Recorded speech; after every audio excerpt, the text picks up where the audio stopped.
7 अक्टूबर 2023 की सुबह 6:30 बजे की बात है। सुबह का समय था तो ज़्यादातर लोग सो हुए थे। तभी आसमान से रॉकेट बरसने लगते हैं हजारों की संख्या में। 5000 रॉकेट फायर किए गए। आमतौर पर इजराइल के पास आयरन डोम सिस्टम है। यह दुनिया के one of the defence system है। बेसिकली आसमान से रॉकेट का अटैक होने वाला होता है तब इस आयरन डोम सिस्टम का उपयोग किया जाता है। इस सिस्टम से रॉकेट को आसमान में ही डिस्ट्रॉय कर दिया जाता है इजराइल देश को प्रोटेक्ट करने के लिए। लेकिन यहाँ पर 5000 रॉकेट को फायर किए गए 20 मिनट के अंदर। ये आयरन डोम सिस्टम भी फेल रहा। उसके बाद सुरक्षा घेरों को तोड़ते हुए इजराइल में घुसा। वहाँ के नागरिकों पर अंधाधुंध गोली बरसाई। 100 से अधिक लोगों को बंधक बना लिया। हजारों की संख्या में लोग मारे गए। बहुत लोग घायल हैं इन अटैक के वजह से। हमास पैलेस्टाइन का एक कट्टर इस्लामिक आतंकी संगठन है। ये वहाँ कई इस्लामिक समूहों में सबसे बड़ा और प्रभावशाली भी है। हमास की स्थापना 1980 के दशक में हुई थी।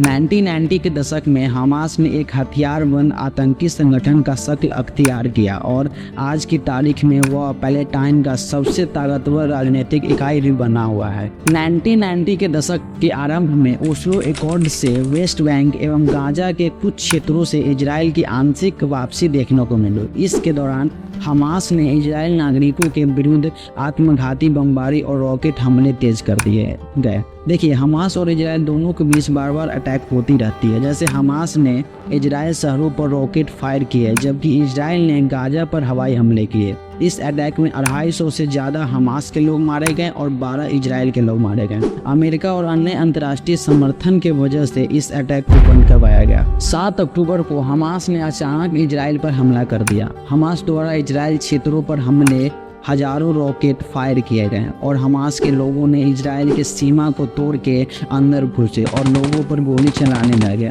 इस अटैक से दोनों पक्षों को लोगों को नुकसान हुआ और गाजा में व्यापक तबाही देखी जा रही है। 1948 में जैसे ही इजराइल अलग मुल्क बना वैसे ही ये विवाद क्षेत्रीय तनाव में बदल गया। दोनों के बीच शांति के लिए दशकों पहले एक सॉल्यूशन लाया गया लेकिन इसे कभी नहीं माना गया। इजराइल और हमास के बीच पहले भी संघर्ष हो चुका है लेकिन इस बार ये संघर्ष कहीं ज़्यादा भयानक है। ऐसा इसलिए क्योंकि इजराइल ने कभी आधिकारिक तौर पर हमास के खिलाफ जंग का ऐलान नहीं किया गया लेकिन इस बार ऐसा किया गया है। इस बीच दुनिया भी दो धड़ों में बढ़ चुकी है। अरब देश और इस्लामिक राष्ट्र हमास के साथ खड़े हैं और भारत और अमेरिका जैसे मुल्क इजराइल के साथ। इस अटैक के बाद इजराइल के प्रधानमंत्री बेंजामिन नेतन्याहू का कहना है कि दुश्मन को ऐसी कीमत चुकानी पड़ेगी जिसके बारे में उसने कभी सोचा नहीं होगा। इजराइल और पैलेस्टाइन एक साथ हुए तब से लेकर आज तक दोनों देशों के बीच किसी मुद्दे पर सहमति नहीं बन पाई है। दोनों देशों के बीच दोबारा मतभेद की शुरुआत होती रहती है।